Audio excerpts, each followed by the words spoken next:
everyone, my name's Jillian and welcome to my channel. Today I'm going to show you how to make the so-called Pottery Barn mirror DIY that's all over YouTube. What makes this video different?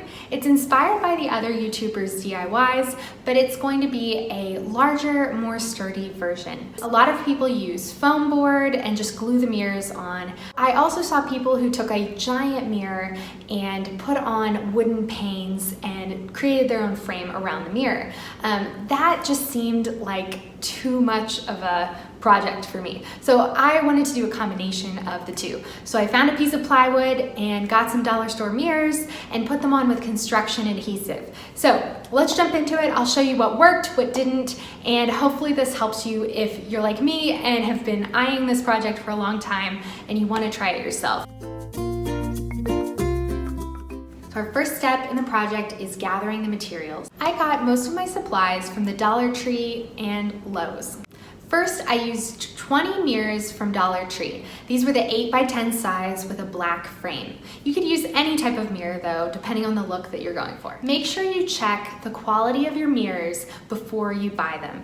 After I completed the project, I realized that a couple of the mirrors were warped. When you look in the mirror, there were little waves in the glass. So it's not enough to be terribly noticeable, but if I were to do it again, I would have either checked the mirrors to make sure that all of them were okay, because the rest of them are fine, or I would have just used a higher quality mirror. Next, I used lightweight plywood. I would even recommend using masonite, whatever is the lightest material that you can find at your store.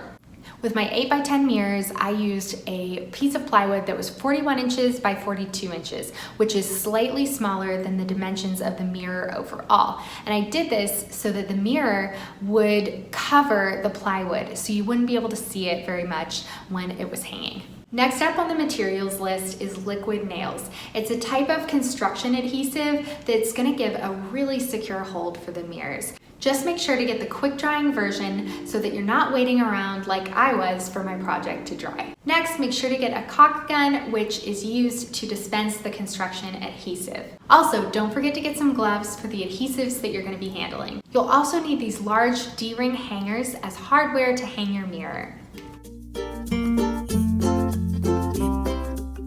Step 2 is unwrap the mirrors. So in your excitement about doing your project, don't forget that before you get started, you're going to have to unwrap all of those little mirrors one by one. When I unwrapped the mirrors, I also made sure to gently push down on the little metal tabs on the back of the mirrors so that I had a flatter surface to glue. Step 3 is to align your mirrors onto the plywood to get a clear idea of where they're going to go. Mark the board so that you remember where the edges of that center column are and use those lines as a guide when you begin to adhere the mirrors to the board.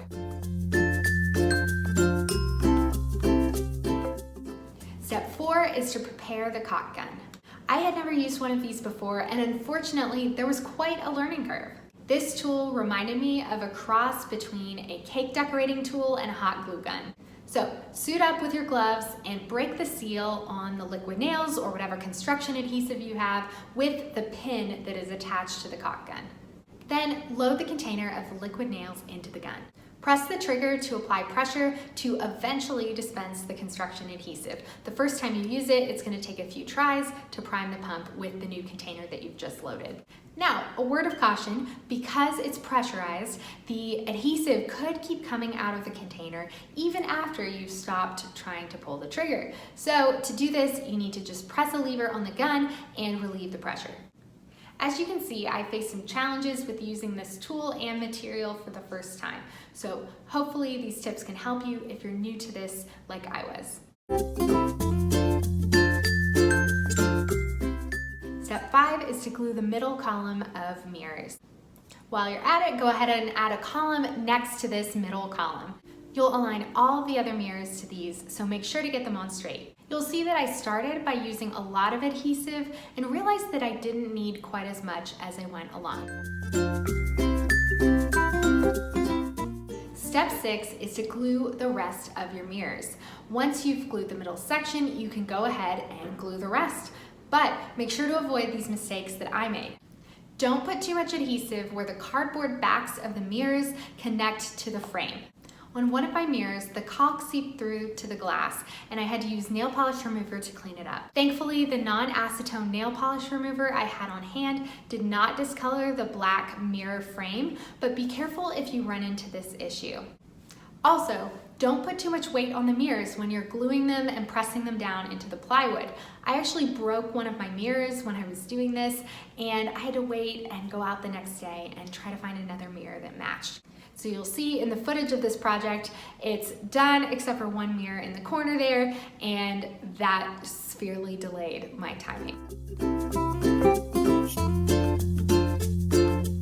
Step 7 is to attach hardware to the plywood so that you can hang up your mirror. So I purchased these large D-ring hangers and realized when I got home that the screws that came with them were too long to screw into the plywood. As an alternative, I decided to get some epoxy glue and glue the D-ring hangers to the back of the board instead. So make sure to account for the thickness of your board with whatever option you choose. As the epoxy dried, I continued to press down on the D-ring hangers to make sure that they were secured tightly to the board, but I also made sure to keep them aligned. I glued 4 D-ring hangers to the back of the board so that I could hang my mirror either vertically or horizontally. Because of some of the imperfections in the final product, I was really happy I had the option to hang the mirror in whatever way looked best. I let the epoxy dry overnight. It says that it's more quick drying than that, but I just wanted to be sure that everything was in place.